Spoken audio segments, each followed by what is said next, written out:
नमस्कार। आकाशवाणी कटक आंचलिक संवाद पढ़ुछंती सरिता साहू। मुख्य संवाद सोमनाथ स्वाभिमान पर्व पालन अवसर में 1100 ऊर्ध्व श्रद्धालुं ज्योतिर्लिंग दर्शनर रेलयात्रार शुभारंभ कले मुख्यमंत्री। व्यासकवि फकीरमोहन सेनापति 108तम महाप्रयाण दिवस रे राज्यवासी देले श्रद्धांजलि। वरिष्ठ नागरिक मानक समस्या एवं समाधान को गुरुत्व दी आज पालन करा जाउछि विश्व वरिष्ठ नागरिक निर्यातना निरोध सचेतनता दिवस। एवं बालेश्वर, रायगड़ा, केन्दुझर, मयूरभंज, कोरापुट और गजपति जिले में कालबैशाखीर प्रभाव नहीं पाणीपाग विभागर सूचना। ओडिया भाषा साहित्य संस्कृति विभाग पक्षरु आयोजित सोमनाथ स्वाभिमान पर्व अवसर में मुख्यमंत्री मोहन चरण माझी आज भुवनेश्वर पताका देखाई रेलयात्रार शुभारंभ करिसेंती।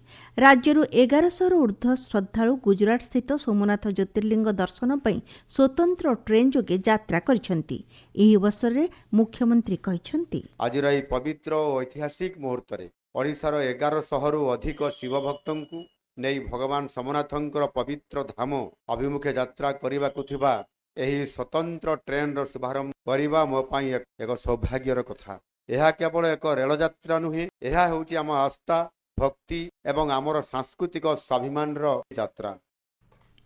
पवित्र बिंदुसागर जल केदारगौरी मंदिर प्रांगणर मृत्तिका को संग्रह करा जाई पवित्र सोमनाथ ज्योतिर्लिंग रे समर्पित करबा पई राज्य सरकार पक्षरु पदक्षेप निया जायछि। कार्यक्रम रे ओडिया भाषा साहित्य संस्कृति मंत्री सूर्यवंशी सुरस, एकाम्र विधायक बाबू सिंह प्रमुख उपस्थित थिले। राज्य में भोटर तालिका स्वतंत्र सघन संशोधन एसआईआर प्रक्रिया गत काली सुधा 3,30,49,188 जन भोटर को परिगणना फर्म बंटन करा जायछि।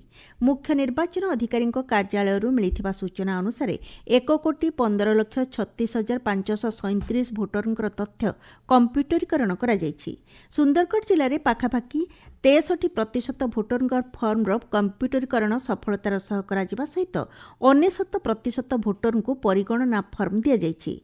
चलित मास 28 तारिख सुधा परिगणना फर्म बंटन संग्रह एवं कंप्यूटरीकरण कार्य संपूर्ण करने को लक्ष्य रखा जायछि।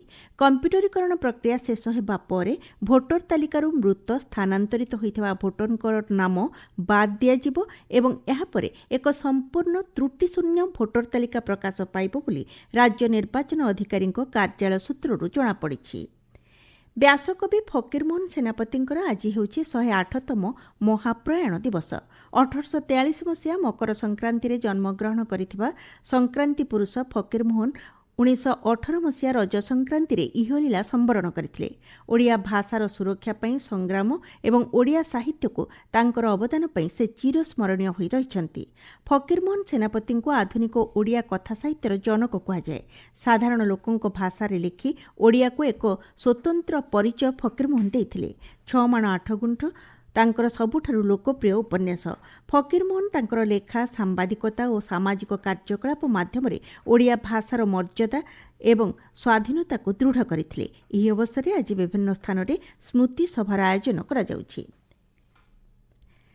3 दिनिया रज महोत्सवर तृतीय दिन को आज रज संक्रांति भाव पालन करा जाउछि। एही अवसर में विभिन्न स्थान में स्वतंत्र कार्यक्रम मान आयोजन करा जाइछि। सामाजिक अनुष्ठान गुड़िक पक्षरु पिलामानंक मध्यरे प्रतियोगिता अनुष्ठित होउछि। धरित्री और प्रकृतिर वंदनार एही महान पर्व समस्तक जीवन को सुख, शांति और प्रगति रे आलोकित करू बोली मुख्यमंत्री मोहन चरण माझी रज संक्रांति अवसर में राज्यवासी को शुभकामना जणाई कहिसेंती। आसंता काली भूमि दहन पालन करा जिवो। चलित वर्ष प्रथम थर पई कटक महानगर निगम पक्षरु 3 दिनिया रज महोत्सव पालन करा जाउछि। बदलाओ नजर, बदलाओ प्रथा, महिला नुहे महिला सम्मानर कथा बार्ता नहीं बालीजात्रा तलपड़िया कटक इन कटक रे एक कार्यक्रम आयोजन करा जायछि। खोर्धा जिलार बरुणेई और भूषंडपुर मां उग्रतारांक पीठरे रज उत्सव महा आडंबर सहकारे पालित हेउछि। 3 दिन धरि चालिबाकु थिबा एही उत्सव रे राज्य तथा राज्य बाहरु श्रद्धालुंकर समागम हेउछि। ढेंकानाल जिला हिंदोल उपखंड रंजगोल ग्राम और ढेंकानाल सहर बनमाली प्रसाद ठारे ରଜ ମହୋତ୍ସବ ଆନନ୍ଦ ଉଲ୍ଲାସ ମଧ୍ୟରେ ପାଳିତ ହେଉଛି। ପ୍ରଜାପିତା ବ୍ରହ୍ମକୁମାରୀ ଈଶ୍ୱରୀୟ ବିଶ୍ୱବିଦ୍ୟାଳୟ ପକ୍ଷରୁ ମଧ୍ୟ ଆଧ୍ୟାତ୍ମିକ ପ୍ରଦର୍ଶନୀର ଆୟୋଜନ କରାଯାଇଛି। ଆପଣମାନେ ଆଞ୍ଚଳିକ ସମ୍ବାଦ ଶୁଣୁଛନ୍ତି ଆକାଶବାଣୀ କଟକ କେନ୍ଦ୍ରରୁ। ବରିଷ୍ଠ ନାଗରିକଙ୍କ ବିରୋଧରେ ନିର୍ଯାତନା ଏବଂ ଅବହେଳାକୁ ପ୍ରତିହତ କରିବା ଲକ୍ଷ୍ୟ ନେଇ ଆଜି ବିଶ୍ୱ ବରିଷ୍ଠ ନାଗରିକ ନିର୍ଯାତନା ନିରୋଧ ସଚେତନତା ଦିବସ ପାଳନ କରାଯାଉଛି। ସମାଜରେ କ୍ରମବର୍ଦ୍ଧିଷ୍ଣୁ ବରିଷ୍ଠମାନେ ନିଃସଙ୍ଗ, ଉପେକ୍ଷିତ ଓ ନିର୍ଯାତିତ ହେଉଥିବା ପରିପ୍ରେକ୍ଷୀରେ ଲୋକମାନଙ୍କୁ ସଚେତନ କରାଇବା ଏବଂ ସେମାନଙ୍କର ସର୍ବାଙ୍ଗୀନ ଉନ୍ନତି ପାଇଁ 2011 ମସିହାଠାରୁ ଆଜିର ଦିନକୁ ଏହି ଦିବସ ଭାବେ ପାଳନ କରାଯାଇ ଆସୁଛି। ଚଳିତ ବର୍ଷ ଏହି ଦିବସର ବାର୍ତ୍ତା ରହିଛି ସମସ୍ୟାର ସରଳ ସ୍ୱୀକୃତିକୁ ଅତିକ୍ରମ କରିବା ଏବଂ କାର୍ଯ୍ୟକ୍ଷମ ପଦ୍ଧତିଗତ ସମାଧାନ ପାଇଁ ଗୁରୁତ୍ୱ ପ୍ରଦାନ କରିବା। ବରିଷ୍ଠମାନଙ୍କୁ ଶାରୀରିକ, ମାନସିକ, ଭାବନାତ୍ମକ ଓ ମନସ୍ତାତ୍ତ୍ୱିକ କ୍ଷେତ୍ରରେ ଦିଆଯାଉଥିବା ନିର୍ଯାତନାକୁ ପ୍ରତିହତ କରି ସେମାନଙ୍କର ପରିବାର, ଜ୍ଞାତି କୁଟୁମ୍ବ ଓ ସାମାଜିକ ମୂଲ୍ୟବୋଧରେ ବଞ୍ଚିବା ପାଇଁ ସରକାରୀ ଏବଂ ବେସରକାରୀ ସ୍ତରରେ ପ୍ରୟାସ କରାଯାଉଛି। ରାଜ୍ୟର ବିଭିନ୍ନ ସ୍ଥାନରେ ଏହି ଅବସରରେ ବିଭିନ୍ନ ସଚେତନତାମୂଳକ କାର୍ଯ୍ୟକ୍ରମର ଆୟୋଜନ କରାଯାଇଛି। ଗଞ୍ଜାମ ଜିଲ୍ଲା ଛତ୍ରପୁର ତାଲୁକା ଆଇନ ସେବା କମିଟି ପକ୍ଷରୁ ବରିଷ୍ଠ ନାଗରିକମାନଙ୍କୁ ସମ୍ମାନ ଜଣାଇବା ଏବଂ ନ୍ୟାୟ ପ୍ରଦାନ କରିବା ଉଦ୍ଦେଶ୍ୟରେ ଏକ ସଚେତନତା କାର୍ଯ୍ୟକ୍ରମ ଅନୁଷ୍ଠିତ ହୋଇଯାଇଛି। ବିଚାରପତି ବିଷ୍ଣୁପ୍ରିୟା ସାମନ୍ତରାୟ କାର୍ଯ୍ୟକ୍ରମରେ ଯୋଗଦେଇ ବୃଦ୍ଧାବସ୍ଥାରେ ବରିଷ୍ଠ ନାଗରିକଙ୍କୁ ପରିବାର ଓ ସମାଜରେ ସମ୍ମାନ ଓ ନ୍ୟାୟ ପ୍ରଦାନ ସମ୍ପର୍କରେ ଆଲୋଚନା କରିଥିଲେ। ସେମାନଙ୍କ ପ୍ରତି ହେଉଥିବା ଅବହେଳା, ଶାରୀରିକ ଓ ମାନସିକ ନିର୍ଯାତନା ବିରୁଦ୍ଧରେ ସଚେତନ କରିବା ଏବଂ ବରିଷ୍ଠ ନାଗରିକଙ୍କ ସୁରକ୍ଷା ସୁନିଶ୍ଚିତ କରିବା ସମ୍ପର୍କରେ ବକ୍ତାମାନେ ଆଲୋଚନା କରିଥିଲେ। ନୂଆପଡ଼ା ଜିଲ୍ଲା ଆଇନ ସେବା ପ୍ରାଧିକରଣ ପକ୍ଷରୁ ବିଶ୍ୱ ବୟସ୍କ ନାଗରିକ ଦୁର୍ବ୍ୟବହାର ସଚେତନତା ଦିବସ କୋମନାଠାରେ ପାଳିତ ହୋଇଯାଇଛି। ଜିଲ୍ଲା ଆଇନ ସେବା ପ୍ରାଧିକରଣ ସଚିବ ନବନୀତ ଦାସ ଏଥିରେ ଯୋଗଦେଇ ବରିଷ୍ଠ ନାଗରିକ ସମାଜର ଜଣେ ବିଜ୍ଞ ଏବଂ ସମ୍ମାନସ୍ପଦ ବ୍ୟକ୍ତି ବୋଲି କହିଛନ୍ତି। ସେମାନଙ୍କୁ ସ୍ୱାଭିମାନ ସହ ବଞ୍ଚିବାର ଅଧିକାର ଆଇନରେ ରହିଛି ଏବଂ ଏହାକୁ ପାଳନ କରିବା ଆମ ସମସ୍ତଙ୍କର କର୍ତ୍ତବ୍ୟ ବୋଲି କହିଛନ୍ତି।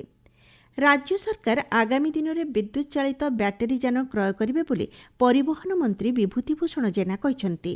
ଇନ୍ଧନ ସଞ୍ଚୟ ଏବଂ ପରିବେଶ ଅନୁକୂଳ ପରିବହନ ବ୍ୟବସ୍ଥାକୁ ପ୍ରୋତ୍ସାହନ କରିବା ଲାଗି ସରକାର ପେଟ୍ରୋଲ ଓ ଡିଜେଲ ଚାଳିତ ନୂଆ ଗାଡ଼ି କିଣିବେ ନାହିଁ ବୋଲି ଶ୍ରୀ ଜେନା କହିଛନ୍ତି। ନବରଙ୍ଗପୁର ଜିଲ୍ଲା ଝରିଗାଁ ମଣ୍ଡଳ ଅଧୀନସ୍ଥ ବିଭିନ୍ନ ପଞ୍ଚାୟତରେ ଜନସମ୍ପର୍କ ପଦଯାତ୍ରା ଅନୁଷ୍ଠିତ ହୋଇଯାଇଛି। କାର୍ଯ୍ୟକ୍ରମରେ ବିଧାୟକ ନରସିଂହ ଭତ୍ରା ଯୋଗଦେଇ କେନ୍ଦ୍ର ଏବଂ ରାଜ୍ୟ ସରକାରଙ୍କର ବିଭିନ୍ନ ଜନକଲ୍ୟାଣକାରୀ ଯୋଜନା ସମ୍ପର୍କରେ ଲୋକଙ୍କୁ ସଚେତନ କରାଇଥିଲେ। ଏହି ଅବସରରେ କମ୍ୟୁନିଟି ହଲ୍, ଭୋଗ ମଣ୍ଡପ, କ୍ଲବ ଘର ଓ ଅତିରିକ୍ତ ଶ୍ରେଣୀଗୃହ ଆଦିର ଉଦ୍ଘାଟନ ଏବଂ ଭିତ୍ତିପ୍ରସ୍ତର ସ୍ଥାପନ କରାଯାଇଥିଲା। ଗଜପତି ଜିଲ୍ଲା କାଶୀନଗର ବ୍ଲକ କାର୍ଯ୍ୟାଳୟଠାରେ ରାଜ୍ୟ ସରକାରଙ୍କର 2 ବର୍ଷ ପୂର୍ତ୍ତି ଅବସରରେ ବିକାଶ ଧାରା ଓଡ଼ିଶା ସାରା କାର୍ଯ୍ୟକ୍ରମ ସମ୍ପର୍କିତ ଏକ ପ୍ରସ୍ତୁତି ବୈଠକ ଅନୁଷ୍ଠିତ ହୋଇଯାଇଛି।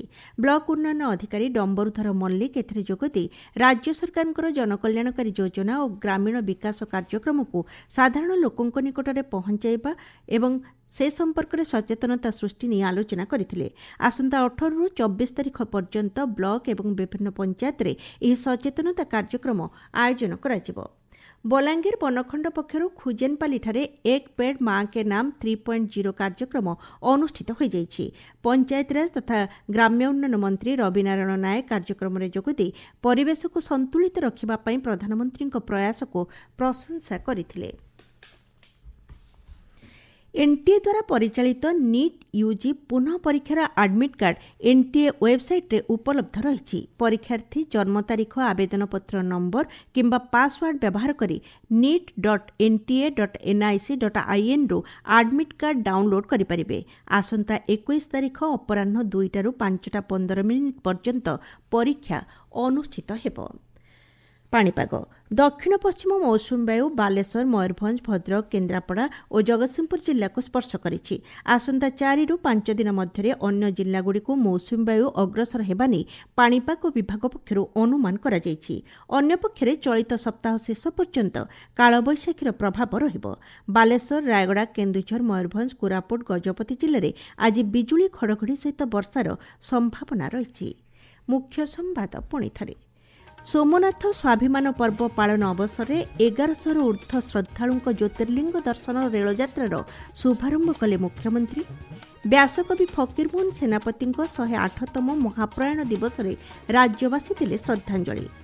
ବରିଷ୍ଠ ନାଗରିକମାନଙ୍କ ସମସ୍ୟା ଏବଂ ସମାଧାନକୁ ଗୁରୁତ୍ୱ ଦେଇ ଆଜି ପାଳନ କରାଯାଉଛି ବିଶ୍ୱ ବରିଷ୍ଠ ନାଗରିକ ନିର୍ଯାତନା ନିରୋଧ ସଚେତନତା ଦିବସ। ଏବଂ ବାଲେଶ୍ୱର ରାୟଗଡ଼ା କେନ୍ଦୁଝର ମୟୂରଭଞ୍ଜ କୋରାପୁଟ ଓ ଗଜପତି ଜିଲ୍ଲାରେ କାଳବୈଶାଖୀର ପ୍ରଭାବ ନେଇ ପାଣିପାଗ ବିଭାଗର ସୂଚନା। ଆଞ୍ଚଳିକ ସମ୍ବାଦ ବର୍ତ୍ତମାନ ପାଇଁ ଏତିକି। ପରବର୍ତ୍ତୀ ସମ୍ବାଦ ଆପଣମାନେ ଶୁଣିପାରିବେ ସନ୍ଧ୍ୟା 6:45 ମିନିଟ୍ରେ।